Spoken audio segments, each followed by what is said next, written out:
Ladies and gentlemen, interwebs, welcome to the Beacon TVL show. You're from Beacon DeFi. You're Beacon in the world of centralized finance. A little thrown off today. Got a little bit of fun things going on beforehand. Shout out to Prof and to Rachel Wilkins, of course, mother of unicorns. We were on the GM Farcaster show just a minute ago, and we're rolling right into this show right away. So I am your host, Chris, the DeFi professor. And the whole point of the show is to educate our users here in the world of on-chain investing, the blockchains and all of that. I do have a co-host today, a new co-host. Robert normally was going to be here on panel with us, but unfortunately he had an emergency. He can't make it, so I want to say hello here to our friend Uche. Yeah. How are you, sir? Very well, very well. Thank you very much, Chris, for having me. Yeah, man. Tell me a little bit about your shirt. I see your shirt there. What's on the shirt there? Oh, it's Starknet Espresso. So I have this channel. It's a podcast and it's also on YouTube where I just talk about Starknet. So basically what I do is I invite creators, founders and developers, just people around Starknet to discuss updates and what is happening in the ecosystem. Yeah. Exactly. So follow Uche. Make sure you check out Starknet Espresso. We have a little bit of Stark news to talk about actually. So but we will start what we normally start with, which is the markets. And with what we're looking at today, let me make this a little bit bigger. Okay. So Uche, we've had some interesting things happen this past week with a lot of geopolitical issues. A lot of the world leaders were in Davos, Switzerland. A lot of things were said. Tariffs kind of took hold. Trump got his Greenland deal. Markets started to recover. Markets starting to recover now. One of the things I look and I don't know what happened in Davos with regards to the Green Deal, because I think I saw something on Twitter where the president of France was saying something about Trump not understanding what Trump was doing about the Greenland deal. What happened? What was the outcome of that? So the whole deal, and again, this is my take on it, right? This is not really too much of a political show, but to me, the Greenland problem was never about Arctic supremacy. It was always about the fact that Greenland has rare earth minerals, and the minerals is what President Trump was always after. So he got the minerals deal. He also got the deal where they have the opportunity to purchase land now that they've had the U.S. base there. So we made that deal with the I believe the head of NATO with some of the EU. So the tariffs are now they've been curbed. However, they now need to work on an overall better trade deal. So we'll see what happens. Uh-oh. Looks like it just lost Uche. We'll get him back here in a second.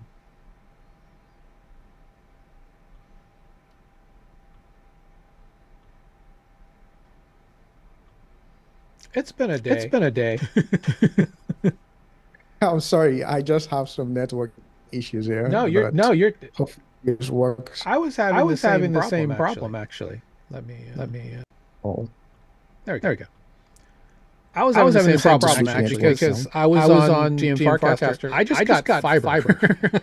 Shout out to T-Mobile fiber, and I dropped twice. So I'm just like, there must be something going on. All right, so there's echo. One second. Really bad echo. Is it from my end? That's from both of us, really. This is crazy. Because I had him on. Let me figure this out. 1 second. Oh, okay.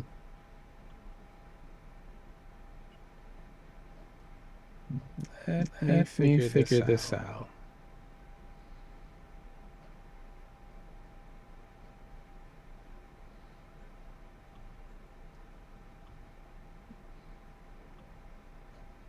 Okay. Uche, can you still hear me? Yeah, sure. Oh, I good. got you. Well, then maybe that was the issue. Is there still echo? I'm assuming there's still echo. No, no, I don't have any echo on my own end. Okay. Chat. Do you hear echo? Let me know. I'm not seeing any Crazily. messages, so I'm guessing we have fixed the echo issue. Excellent. Okay. Hopefully. We're learning on the fly here. Well, let's get back to Crazy day the it is. let's get back to the news. Okay. So we're seeing a little bit of a rebound in the market. There's quite a few things that are probably going to be a big issue for this week. We have a U.S. Fed meeting on Wednesday. Now, let me pull up Poly Market because I'm pretty sure that there's not going to be a rate cut. There's no real reason for there to be one, to be quite honest. So 100% no change. We're gonna find out in literally 30 minutes if there's going to be a rate change. But it'd be interesting to see if that happens because I know the last time I checked, there was a sort of disagreement between Jerome Powell and Donald Trump. I don't know how far that has gone. I think he's under criminal investigation too. So who knows? I mean, who knows how these things plays out? Yeah. So the reason why he's under investigation is because they spent already approved like $2 billion to improve the federal buildings. Just updates and stuff like that. They're Um, looking for any way that they can indict Chairman Powell so he can be easily removed before his term ends up at the end of May. It's not going to happen. This is all just mostly theater. But yeah. we're in a situation where, depending on where inflation sits, we could see a couple more rate cuts. Now, and we talked about this last week, there's a real possibility that the new Fed chair coming in is going to cut rates a significant amount, the federal funds rate. I haven't seen this executive order from President Trump be enforced yet, because I think it was the 20th, where he said that all Yeah. credit card companies cannot charge more than 10% for a full calendar year. Haven't seen any of that just yet. Then maybe it's not happening. There is some of that in this administration. I don't know. But what we will see tomorrow, the Ag Committee with the CFTC version of the Clarity Act is going to show their updated part, and it's going to be voted on, and hopefully that gets passed through with Coinbase support. Now, Coinbase has said that they believe that no bill is better than a bad bill. At this point, they're on the losing side of that argument because there are many more people, obviously in the banking lobbies, even other crypto companies like Ripple. They want this bill to go through. And is it kind of a moot point because technically Coinbase has a banking license now? So all of this is just, I don't know. Well, I know exactly why. They want to be able to allow users to earn rewards by just holding stablecoins. The current version of the act doesn't allow that to happen. You're going to have to create some type of action, whether it's staking, liquidity provision, trading. That's the only way you can earn rewards. Just holding it in your account, not going to fly.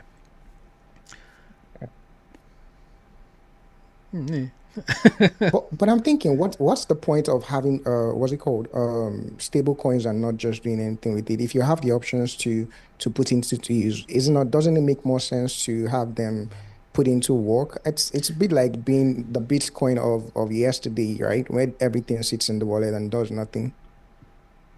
That's a great point, and I completely agree. I do think that there should be the ability to do that, or rather, it just should do that naturally, right? But not everybody wants that, and I think that's probably Sure. part of the issue. Either way, Coinbase is a public company, and they have to answer to their shareholders with revenue. I think for them, this is the best way to get that revenue moving forward, at least with the momentum of what's going on with the bill. Because once that passes, it's going to be hard for them to try and get that policy changed. So I think that's probably the main reason, the main driver, why they're against it. But overall, many companies are very excited about the ability to use stablecoins. And I thought I had it here. I had an article that showed that more than 35% of companies are accepting crypto as payment. So how do you feel about that? Because you're not here in the United States. I want to hear from your Yeah, vantage sure. point. For me, being in Nigeria, I think it makes a lot more sense. But we are looking at two different situations. I totally understand why we need it here in Nigeria because of we need to hedge against inflation of the naira is constantly losing value. So there isn't anything that you would want more than to have those stable coins, right? Because so let me give you an example.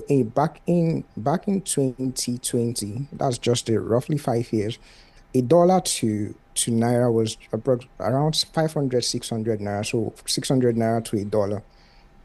In current market, it is 1,400 to a dollar, right? That's more than 1,000% increase, right? The only hope we have against this is to be able to have those stable coins in our wallet. And basically that's how we do the things we do. And thankfully we have some crypto platforms now having cards, so we're able to trade those things too. We're able to make purchases with them instead of like a lot of people in Nigeria don't even have like people that are into crypto, they don't even have to deal with Naira no more because now you have cards and you can do your purchases online. So for me as a Nigerian, I 100% support it.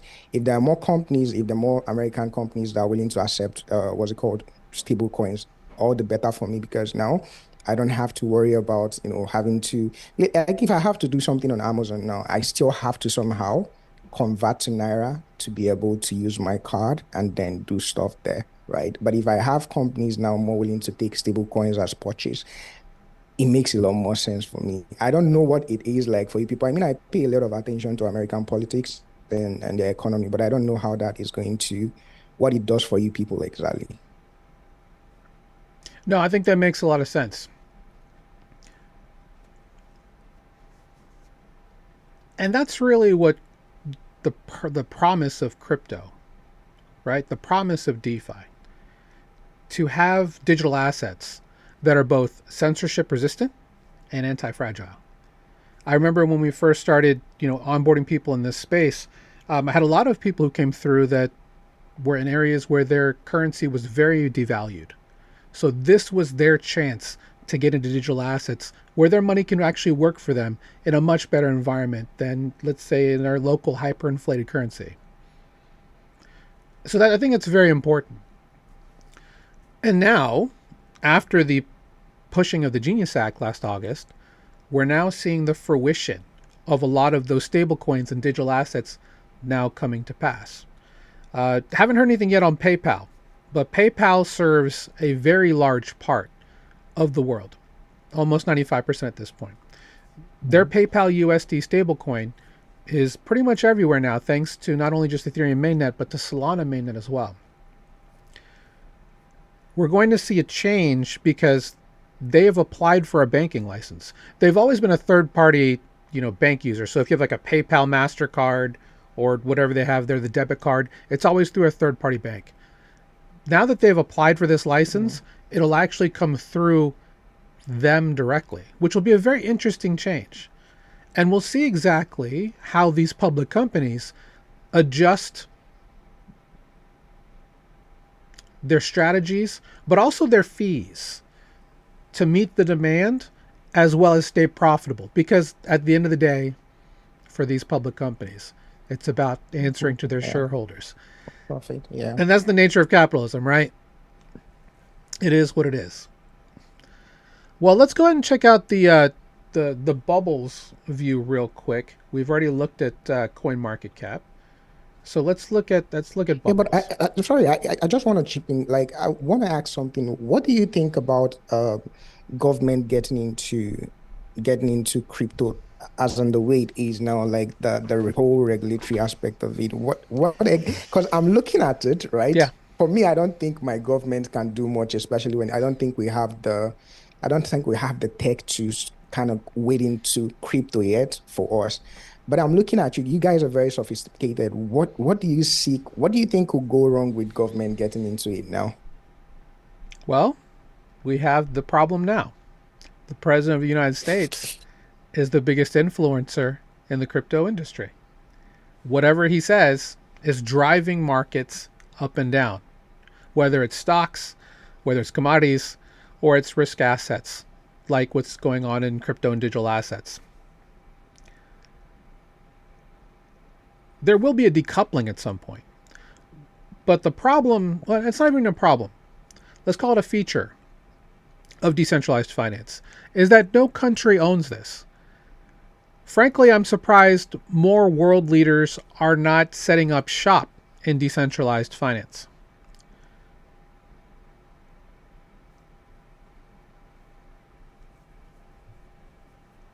He's got, what did I think? I think I showed, I'm looking at our newsletter for Beacon DeFi. 4 billion, I think is the number that he's worth now in crypto. It's a large Oh number. wow. Ursula, I'll get that if I can find that tweet. I'll share it.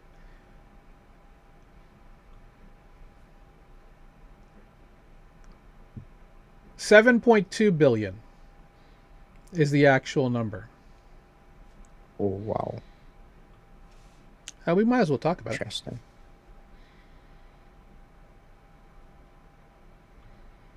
because I mean, it's a considering big what number, happened right? with the Trump This coin, this is a very big number. this is what people are scared of, and you don't have to be Elizabeth Warren to really look at this and kind of be curious about what this all means.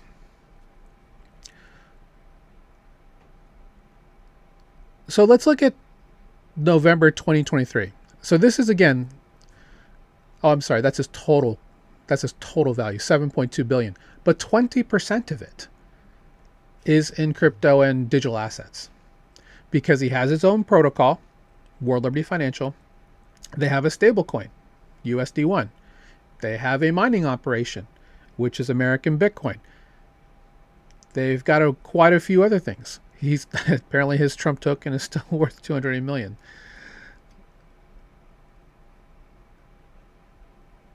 It's quite interesting that he chose to launch that token just before he took over power, and we all saw what that did. Very interesting. Yeah, it's interesting because a lot of people were thinking, as a meme coin, what role would it play in his administration? It turns out the whole purpose of the meme coin is just to show your love and support of President Trump. Now, we talked about this 2 weeks ago. After he captured Maduro, apparently there is a discussion group for people who hold a significant amount of Trump. And they mentioned that holders can have a say in what happens Oh to wow. Maduro. And I'm like, that's not happening. Please don't buy Trump to Oh influence. my God. So I yeah, that weekend was so interesting because it changed the face of crypto. It really did in multiple ways. Not only because of the influence factor, but the fact that influence and a whole industry got cut off at the knees by his wife's meme coin. That was not put out by them. Melanie. Melania coming out and stealing Yeah. the thunder and just ripping the momentum after all of this liquidity left AI agents, prediction markets, perp dexes to go into buying this Trump coin. Had her coin not launched, how different would the crypto landscape be today if he was at, I thought the same let's call thing. it 2 billion in market cap? I thought the same thing too, yeah, because that was one of the biggest disruptions this year happened. Was it this year or last It year? was No, last year. sorry, last It was year. a year ago. It Yeah. was on the 18th. That was the biggest disruption in the market because I just woke up and I'm like, oh. And every other thing went straight downhill from there. Yeah. Yeah, it was like a storm surge. For those who understand how storm surge works with hurricanes or a cyclone, a gust front will come and suck out as much moisture from the surface, hold it up, and then just either use it for energy to keep moving forward, or they'll dump it in huge amounts of rains. We saw that with quite a few hurricanes in the Caribbean, like 4 years ago, where a whole mile of shore just appeared after the hurricane passed over Jamaica, which is crazy. But that's kind of what happened with this meme coin. And you could make the argument that we're still in the wake, even a year later, of what's happening, because of all of the announcements they've made, pro crypto administration, pro crypto policy. Now we're going to see what the new regime is going to bring in with all of this institutional energy that's going to be coming into the. Actually, did I lose Uchi? Might have. Oh, there you are. Okay. Why am I lagging on fiber? Regardless, you could include the Trump media things in here because Truth Social, the president's, or Truth Social's ETF is included in Trump Media and Technology. So really, we're looking at, let's call it almost half of his family's wealth is in this space. And we're in a situation where nobody owns this space. Regulation is not really a thing. The markets really dictate that. Now, we have a lot of centralized entities, and we'll talk more about that in just a second. But to have a decentralized ecosystem means that things like this happen. And these are things that we embrace and we keep moving on. So that's where we're currently at. Nobody owns all of these. I recommend you read The Network State by Balaji. If anyone who's watching this is curious more about what that landscape would look like, where de-dollarization continues, and then suddenly economies fall, and then digital economies like this start to rise into various parts and network states. It's a little, well, it could be a little scary, but it could be a snapshot on how we can all come together and create a better financial future for ourselves from the ground up. Whereas right now, the system, it's crafted to punish the many and benefit the few. Okay. You know? I also think one of the revelations from Trump coin was how individual influences could sway the market, because it took him just one tweet to get everybody to get into that, to take all those liquidity. And it begs the question, we are in a decentralized market, and as much as you want decentralization, you don't want, I personally don't think I want a situation like that, right? Where one person can just make a tweet and everything just goes his way. Kind of defeats the whole purpose of decentralization, yeah? I think there's going to be a transition. We're going to need a transition because I don't think the world is ready, even from a bad actor standpoint, because there's so many bad actors in this space. I don't think they're ready quite yet for that. Now, today's world, in terms of stable coins, in terms of how CEXs and order books work is that Tether is still a huge part of this, right? USDT is still a huge backstop against how we conduct business in the space. They still own more than 60% of stablecoin market share. It is a centralized stablecoin. USDC from Circle, the number 2 in market cap, also a centralized stablecoin. You have to go all the way down to what used to be DAI, now it's called USDS from Maker, as a somewhat true decentralized stablecoin. But we're going to need this transition for everyone to set up, to get ready. I mean, most people on the street have no idea this system even exists, right? So that's why our show is here, to help kind of spread this knowledge. But we're going to need some centralization to build that trust, to build that traction, and let people understand the true power of self-custody. Because in this world, in Web3, you own your own assets. You're not keeping it on a centralized exchange, right? You have it in your wallet, you're self-custodying it.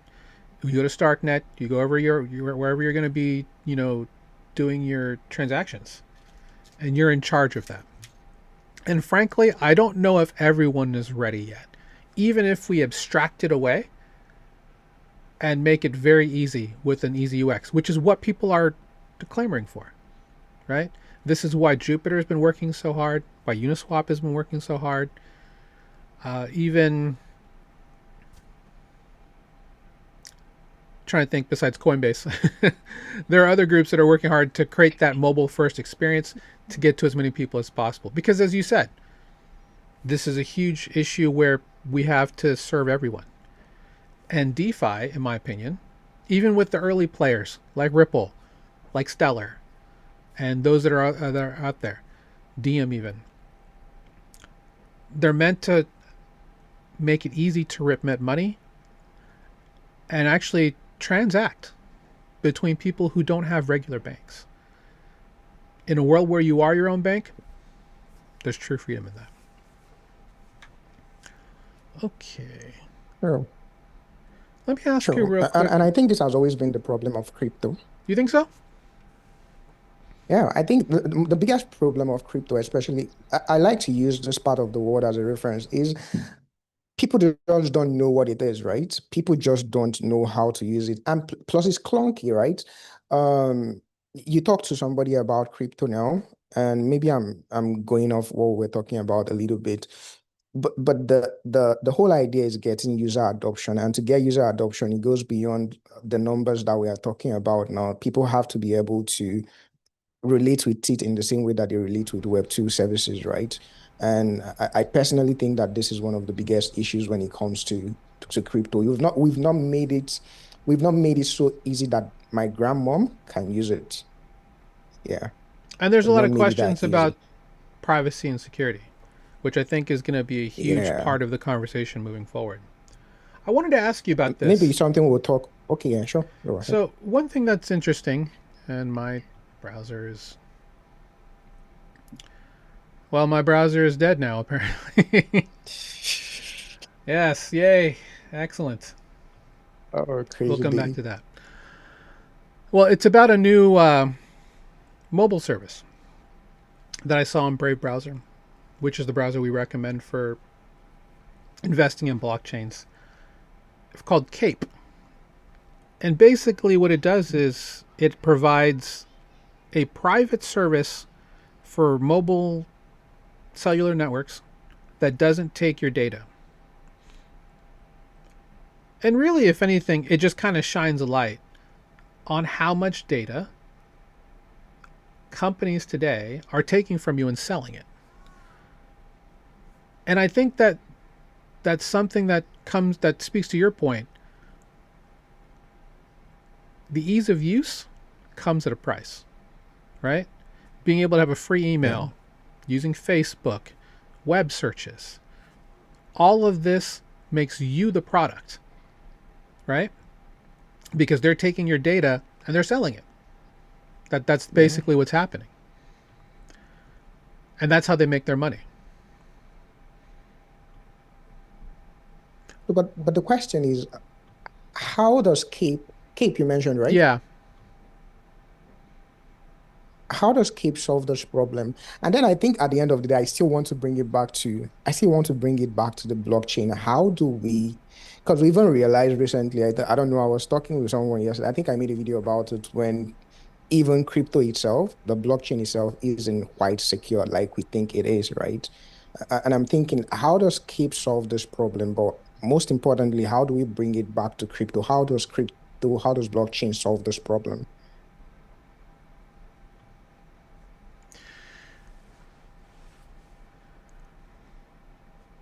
It's a nuanced answer, right? Because you could make the argument that blockchain is not efficient at all. It's getting there now that we have more throughput. We have faster blockchains, lighter validation clients.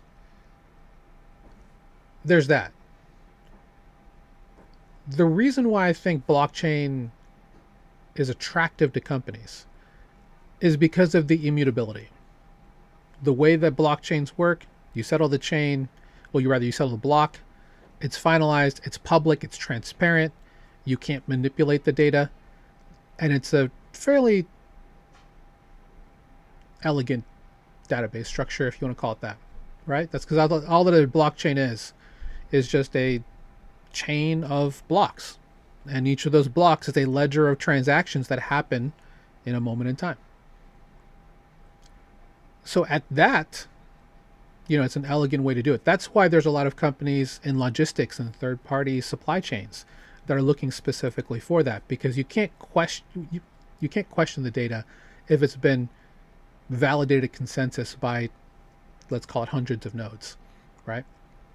Okay. And I think that's probably the biggest appeal of blockchain. If we get to a point where everything is real time, I don't even know if that even changes things, because there has to be a novel user experience or user interface built on top that makes it so you have Yeah. no idea that you're using blockchains on the underside. And that's kind of the only reason why blockchain technology could be not so efficient, because we have fairly better efficient tools for storing and retrieving data out there, right? That's probably the other reason. But again, it's just a data source. It's a way to track data over time, the blockchain rails. But again, on this Cape thing, Mm-hmm. so correct me if I'm wrong. When we talk about data protection, right? So let's say I'm using Cape for example, or the Brave, for example, I'm going into Facebook. I'll still have to put in my details, right? And Mm-hmm. Facebook will still have access to it, right?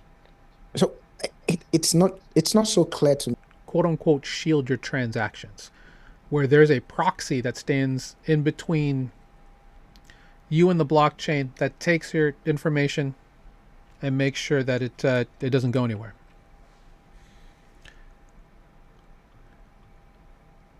That's going to be the big part. And there's going to be a lot of innovation over the next 12 to 18 months specifically about privacy. Because the issue of the blockchain being public is something that some people don't want. For example, I'll use Alio for example. Alio is a private blockchain. They use smart contracts. And what's interesting about it is they take everything and they essentially just redact all of the details. And it's only available to the specific few parties. But there's only a certain amount of data that you get. The rest of it is using zero knowledge proofs, things like that, right? So this is a iPhone 16 Pro Max. Here's a mathematical equation that you can prove that says I'm telling you the truth. And as long as you can use that equation and prove it, then it's good, right? But this is how Starks and Snarks, work specifically in this space.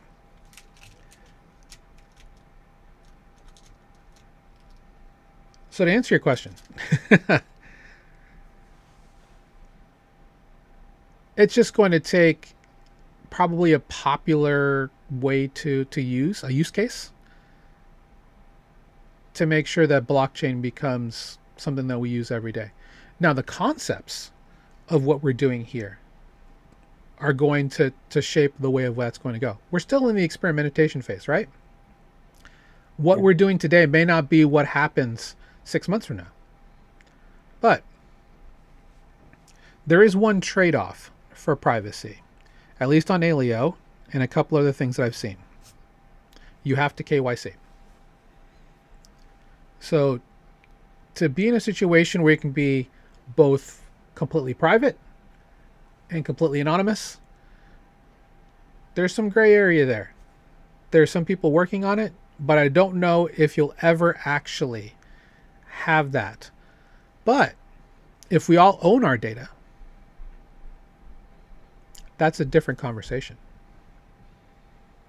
Yeah, I completely agree with you. What is interesting is that I had this conversation with Abdel. He's the currently the head of Freedom Tech in Stackware. Okay.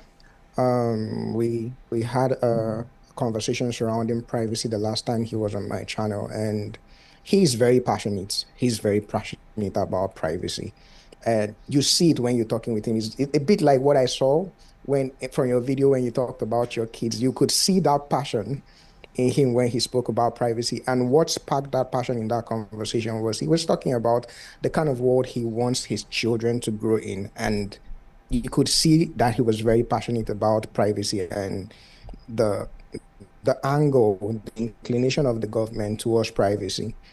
And to allude to what you say, we have to compromise at some point, right? We've seen Tornado Cash. We've seen, I think, Moreno with Yeah. Moreno rings, with what did with privacy, showed everything. The problem, however, with these things is you still have to appeal to the government in some sense, right? Because people will move to, like I said, that people will move to where there's least friction, right? There's a lot of there's a lot of us that might understand the need for privacy and might be able to, wriggle our way around the government heavy-handedness, but not a lot of people can do that. In fact, I'd say that 99% of people won't be able to do that, and you need those people to make your product work at the end of the day. Like it's capital, we are in a capitalist system. It's all about gains at the end of the day. So I think at some point we will compromise, but how much of the compromise? It's one thing that we'll have to start. One of the one of the solutions I had in mind, not even mine, because Starknet and Zcash are currently working on something. It's not nothing official, but they've been tweeting about it. I think personally, correct me if I'm wrong, I think Zcash has one of the best private system, battle tested, and they've been around for the longest time. So the whole idea of account shielding, balance shielding, transaction details shielding, these are like very important details. They are completely shielded, and I think where we now have to compromise will be in cases of audits, where you now have to reveal to government for audits how that place is handled. Those are the gray areas. I don't know how we have to go about it. But also, another problem with that we see recently in France is that people were audited, informations were gotten, and then those informations were now sold. Like what you will see with Facebook selling data, but now for the most malicious reason, all right? So people are now being tracked, kidnapped, and families are invaded because they now know what is in their wallet. How do we mitigate that? Because Zcash has that element of shielding. So even though the government has audited you and could say, okay, this is what is in this account. There isn't any way you can know what is inside that account right now, even if you took it and went online. So that's that element of privacy, that element of now, not knowing what is inside the account now. And for me, that's the best thing we have right now. I don't see any other way around it currently. I don't see anything close to what Zcash has. The problem with Zcash is just transfer of values. It's not programmable. We can't do much on it. And I think that's where Starknet is coming in to try and see where whether things can be made programmable and a lot can be done on it. But privacy, that's there's a lot of gray areas in privacy. There's a lot. Yeah, let's pivot a little bit more about your journey into this space. For those of you who don't know, Uche is one of my colleagues from CreatorFi, really great cohort that we joined beginning of the year. I think on the 6th. Yeah, Was it the 6th or the 13th? six apparently. Yeah, yeah. One of the two. In I any think case, the role came on the 6th. I wanted to really just get a little bit more about your story, Uche. Tell the community a little bit more about your journey here, you as a creator, and what got you into StarkNet. Oh, it's really not an interesting story. So I was a mechanical engineer for the most part of my life. I think I worked for about 7 years offshore. Um, but yeah, at some point I just felt, and this is maybe why I relate with you very well. At some point I felt, because I was always offshore, I felt I needed something that would give me time to spend, it would give me time with family when I eventually had one. So I felt it was the right time to leave the space. The initial plan was to get into Forex trading and make a living out of it, but I got burnt like most people that get into it. So back in 2022, that was when I decided to say, okay, this is not working. Maybe I need to get into software development. And I got in as a front end. I started learning, sorry, I started learning front end development, JavaScript, HTML, all that, and then pivoted a year later into Web3. There's a school in Nigeria, it's called Web3 Bridge. Basically, they train people on Web3 education, just like what you do, but more of the coding aspect of it and everything around it.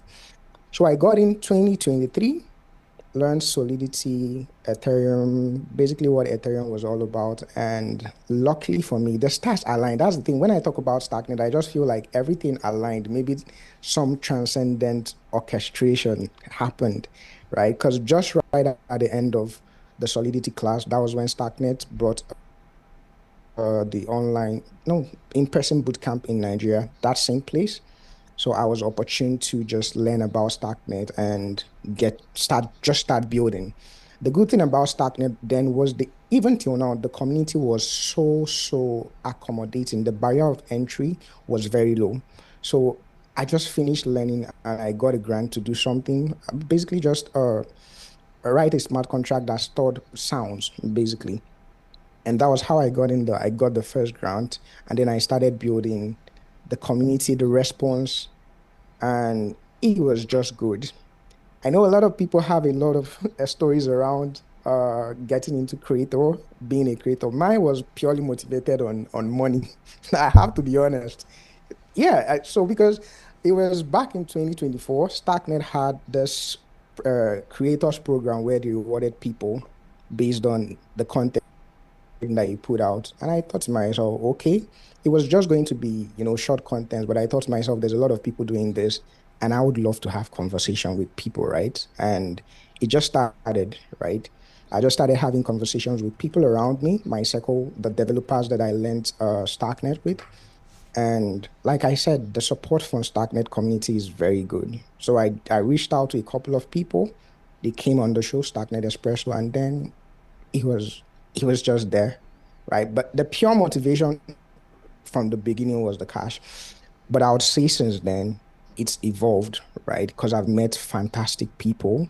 I think the shocking part for me was coming from this part of the world and reaching out to a lot of people and getting positive feedbacks to join me on the show. My account was just 200 and something when I started. So it wasn't even like I feel it didn't feel like I had something to offer, but everybody was willing to, come on and join me. And for me, I think that has been amazing, right? Purely motivated by cash, but I'm in the game now for the passion of it, and I love the people that I've met. I mean, we are here talking. I think, I think one of the reasons Creatify got me into it was because they saw some of my works, and that wouldn't be possible if people didn't respond to me the way they did. So yeah, I am. No, it's a great point. You just got to do it, right? In order to be even in True. CreatorFi, you had to have been doing things. So that hats off to you for finding that early and Yeah. making that happen. you brought up a good point about Starknet being, so is it official they are going to be building a layer 2 for Zcash? It's just being tweeted about now. So there's something called Starknet. So it's Starknet, but with a Z. Yes. So it's Zcash Starknet. There's tweets about it. I think Abdel tweeted out something that they've tried to, or what's it called? Because I think one of the biggest issues was having to prove the proof data was a little bit large. I think it was 1.3 MB, and they were able to shrink it down to 77 kilobyte. I think that was the last news I saw on it. So there's progress, and for them to be tweeting it out means there's something in the pipeline towards that direction. Yeah. Yeah, and just for the audience, if you could, because I had a very crude example of a zero knowledge proof. If you could give me in your words, how would you describe zero knowledge proof technology uh, to a regular layperson? So what I would say is, so there's a lot of references to data points when you talk about the technicality of zero knowledge proof. But if I'm to tell my grandparents or tell my, because this is just the reference for me, how do I explain these things to my grandmom and she will understand? I will say, if I was in this house, in my house now, and my grandmom was, say, maybe in the US, how do I let her know that I'm in the US, that I'm inside the house without actually showing myself inside the house, right? And maybe what it would be, it could be that there's, and because she knows this house, right? I would say if I could tell her, well, there's a light bulb on the four corners of the house, right? It'd be enough to it have a certain degree of certainty that, okay, yes, there's this. And maybe if I told her the jacuzzi in the bathroom is brown, that's more specific. Now we're getting more specifics. So I think that's one thing with mathematics, right? Because it's all maths at the end of the Yes. day. It's all about having those there's data points, and I'm going back to the technicality now. So there's a way in maths that I can tell my grandmom, but mom, there's a brown bathtub inside the kitchen, and there's a figurine of, let's say, Samurai X on here. But it's all because you have the mathematics to make that happen. Now, I'm not sure I have the exact words to say, oh, how I'm going to tell her there's a brown bathtub in the kitchen, but that's the beauty of maths. Maths can do that. And I think at the end of the day, it's just a way of telling somebody there's actually, you know, for certainty, there's this there, there's that there. And if I have that, if I can tell you that, then you have a certain degree of certainty that, okay, yeah, this exists. And again, I don't, it's not 100%. So when you talk about ZK, it's always a certain degree of certainty, right? It's not 100%. But the truth is, nothing has been able to dispel whatever that has been proven that this exists. Yeah, so it's the mathematics of it, but just on a high level, I would say tell my mom, yeah, well, I have a football in the parlor, the one you left here before, right? And then I think that's basically how I look at it most times. Yeah, you can have a proof showing, this is my statement, and you can prove this, and it's Yeah. you can accept it as fact. Another thing, I think I did a video on stool. So here is one other thing you can Yeah. actually do. You can actually use to explain it. So let's say, for example, you're going to run a test, car crash test, for example, right? And I think everybody has that certification that before you get a car, you must be sure that the car has to pass certain level of safety, right? But none of us did that safety. None of us did it. None of us tried it. But we have a certificate somehow that we have a trust in that says this car has been tested and it has passed all the safety measures without having to run the test ourselves. So again, I think that's also another thing to use. And what would you say? Because you're showing something that says this car has passed all these things without even being a witness to what happened. And I think that's what ZK is all about. I think people can relate to this a little bit more. Yeah, I wanted to kind of ask you a little bit about. You have a 3-part series on your Twitter. That's what I was just looking up right now, and it was about privacy. So I wanted to just kind of, because obviously you did 3 parts on this, right? Yeah. Tell me a little bit about like an overlay. So what are the main points that people should take away about privacy on the blockchain? Um, the first part is pse- pseudonymity is privacy is quite different from pseudonymity, Okay. right? So a lot of people take because you have a wallet address and then it's private. Nah, we both know with KYC you're exposed immediately. So that's one thing. The other thing is people think completely shielding everything is possible. Like we've said before, I don't think that is going to be possible, right? The third one would be we have to compromise. We have to compromise. I don't think we have a problem with tech in terms of the technical aspect of solving the privacy issue, because I think it's clear that we have it. We had it with Tornado Cash, we had it with Moreno Rings, we have it currently with Zcash. So that problem, that aspect of it has been solved. The problem, however, is how to bring this is sort of a trilemma, the same way the blockchain has a trilemma, Yeah. privacy itself has trilemma. So you have the technical aspect of it. That's the privacy part of it. You have usability, having people to come in, and then you have the compliance part of it. And I think the biggest problem is the compliance part of it, right?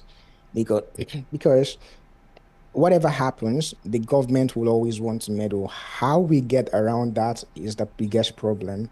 So, like I said, I would say the takeaway from that would be we should be prepared to make some compromise in terms of auditing. Without that, I don't think there's anything that is going to move substantially forward. I mean, we can get it, but not a lot of people will be using it because of the stringent policies around it. Yeah, Yeah, they have to solve that problem. That's one problem they have to yeah, solve. There's a couple of good ZK blockchains that have decent volume. Starknet is okay, but Linea is one. ZK Sync, Abstract, Katana. There's a couple of ZK based chains that are bucking the trend because there's a couple of issues with using private blockchains or that offer zero knowledge proofs for privacy. And the first problem is just the cost because there's a compute factor that comes with that and that the user has to pay for. So normally it's more expensive. So in essence, people will probably stray away from that after time. We do have a question from the chat. I wanted to go ahead and see if you wanted to take a stab at it. So Ursula, RNGs or random number generators provide validity of bank account ownership without disclosure of bank details. So in regards to crypto, what is the blockchain is doing the verification behind the scenes? I yeah. guess that's the I'm question. not sure I got the question. Yeah. Is the blockchain doing the verification behind the scenes for the validity of ownership and whatnot? Yeah, I mean, basically that's what happens, right? That's the whole essence of the blockchain Well, a verification. portion of the And I think, blockchain. yeah, sure. And I think that's what ties into ZK, right? We talk about banks, and if you ask me, you would also concede that banks are private somewhat because it's between what happens in the bank is between the problem, however, is the issue of centralization, Yep. right? That's the biggest problem you have with banks. So to just opposite with what you have on the blockchain is that you have all of this, you have the security, you have the privacy, but you also have what you call the decentralization. You're not being threatened by anybody at any point. To it's like what you have in China, private social security scores like determine whether you're able to. So you don't have those kind of things in the blockchain. I think that's the difference. I was going to mention something because you talk about private blockchains, Yeah. right? And uh interestingly, I saw, I think it was Eli Ben Sasson, Mm-hmm. founder of Starknet, Yep. had a conversation, right? The idea of private blockchains defeats the idea of decentralization, right? If it's private, it means an entity is in control of it. Now, how do we address that, right? As private as it is, the idea that somebody within that private company in control of that, that blockchain could decide one day to even release the data, it becomes it, and that's the two-edged sword, right? You now start asking the question, is it worth it?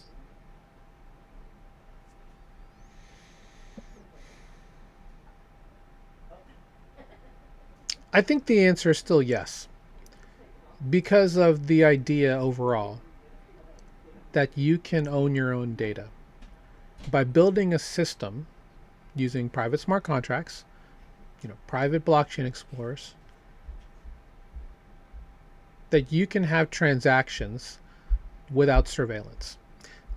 We can go into a whole we can talk for hours about Yeah. do you but Yeah, but what's different from that and your traditional banking system? yeah. Because you have all that, Hmm.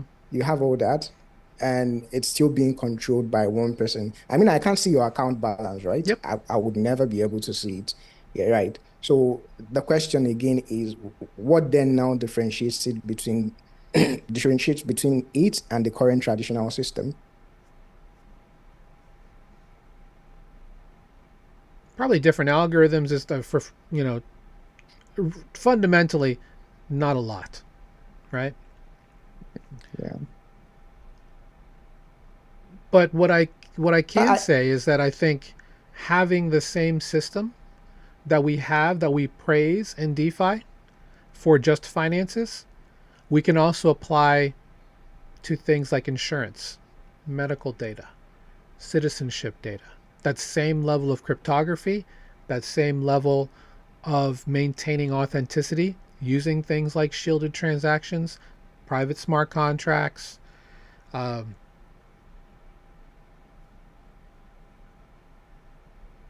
yeah, I think that's still the goal.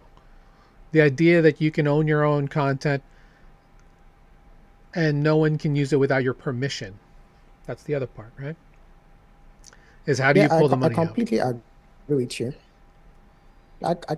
As long as we do it in a decentralized fashion, I'm completely on board with you. The problem I still have is, yes, and especially because of this private blockchain issues, because I think oftentimes when we talk about it, we concentrate on the privacy part, right? Hmm. But we don't give too much thought to the idea. Even the word itself, private blockchain, means you're leaving it to, what's worse is you're leaving it in the hands of a few, right?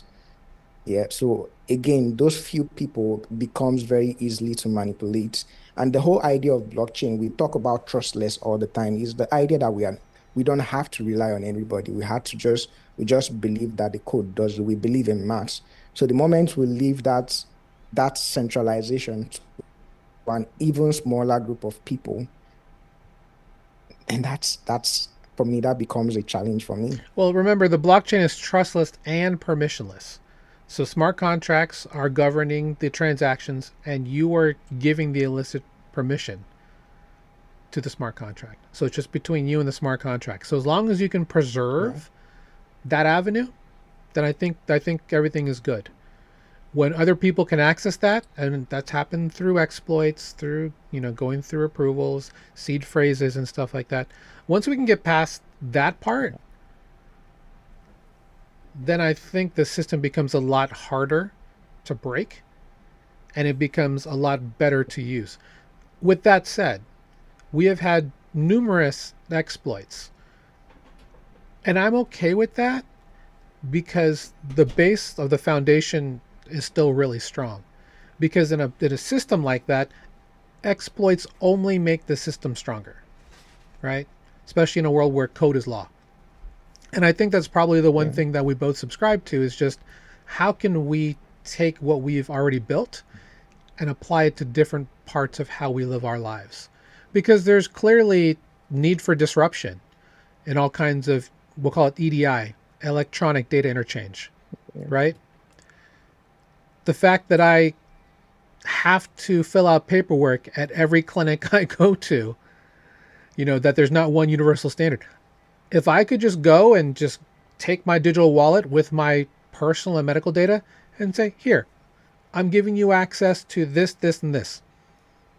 This is data that should be freely available about myself to you, and you conduct your business that way. You can do that with practically every part of how you live, right? Whether it's crossing borders, whether it's being seen for medical, whether it's even signing up for benefits, things like that, right? We're seeing this in some areas. There's some data sharing, but it's between those parties. If we can facilitate that and be in a world where we self-host and self-own all of that data, I think that's the future we need to be pushing towards, because that's the one that I think is most beneficial for us as society. I think that's attainable. I don't think we need a private blockchain to do it. I think we can do things like app chains, right? Yep. So you have dedicated this particular what's it called? App is dedicated to this service. More like what you have with, I think, Extended or Paradex, right? It's more like an app chain that does with it's PepDex, but it's dedicated to that. So I think we can do that and still maintain that level of decentralization, right? Yeah, I completely agree with you. I think it's doable, but I just don't want the idea. There's something in me that is just too skeptical for private blockchains. I think we can do that with Ethereum. I think we can actually do that with any blockchain.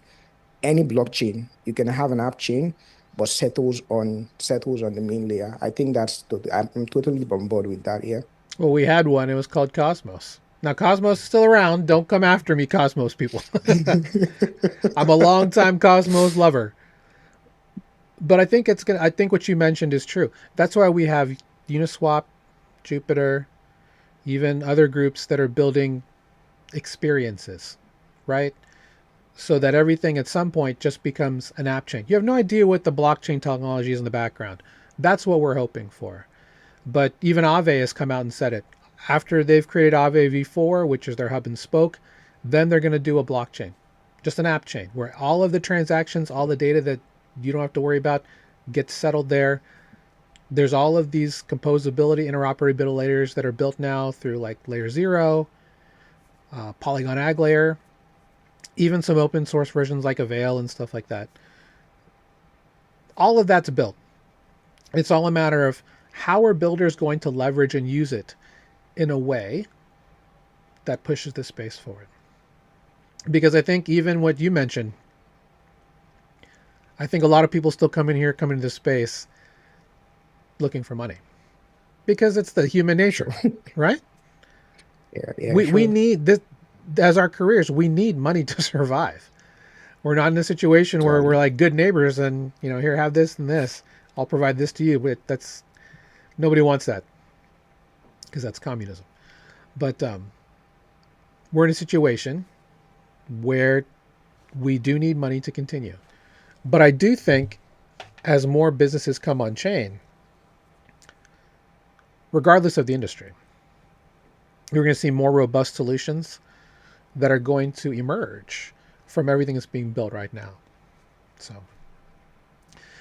Sure. Anyway, I want to thank Uche for being here today. We're quite a bit over time, but Uche, let the people know where they can find you and talk about Starknet Espresso. Oh yeah. So Starknet Espresso is on YouTube.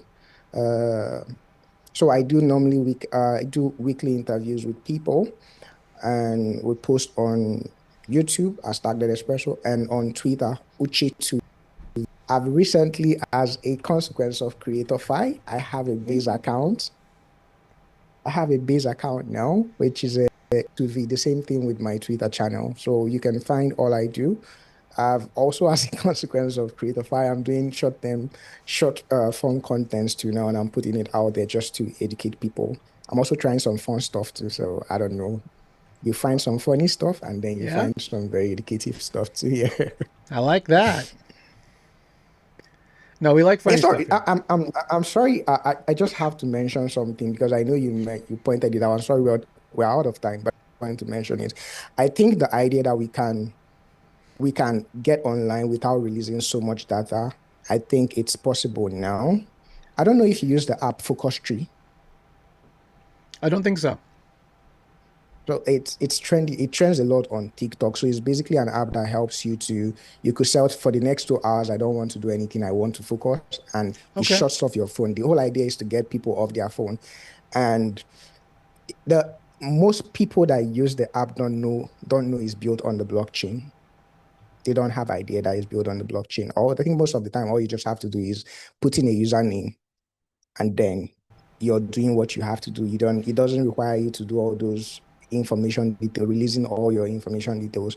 I think also if on Starknet, when it comes to when you talk about what's it called? Dojo.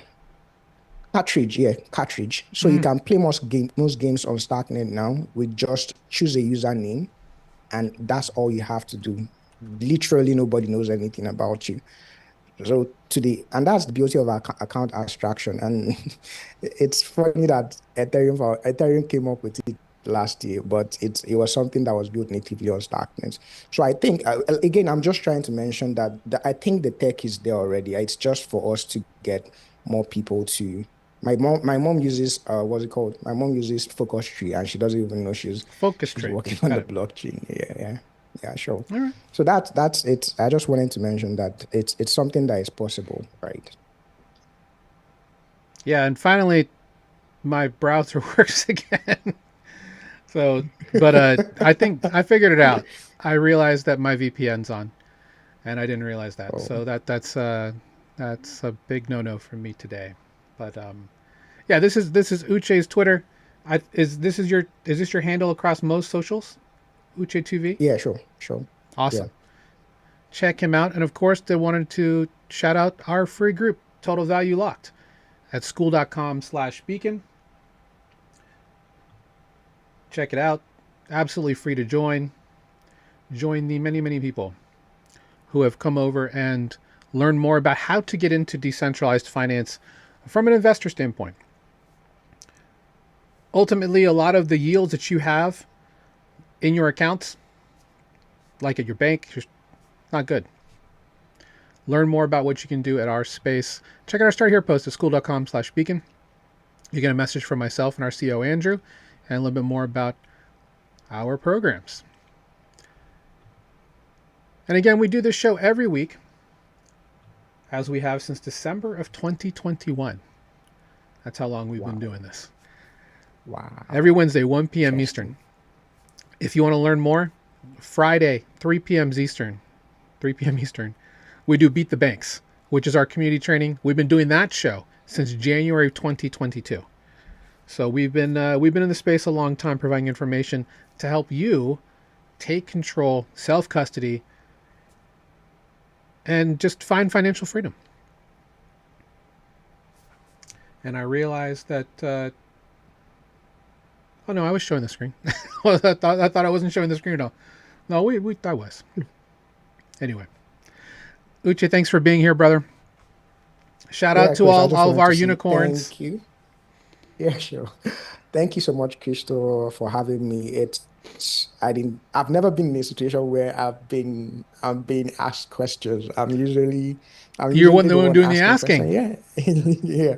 So it's a new experience for me, and I totally enjoyed it. It's something that I mean, anytime, just let me know. I'll be happy to hop on. Yeah.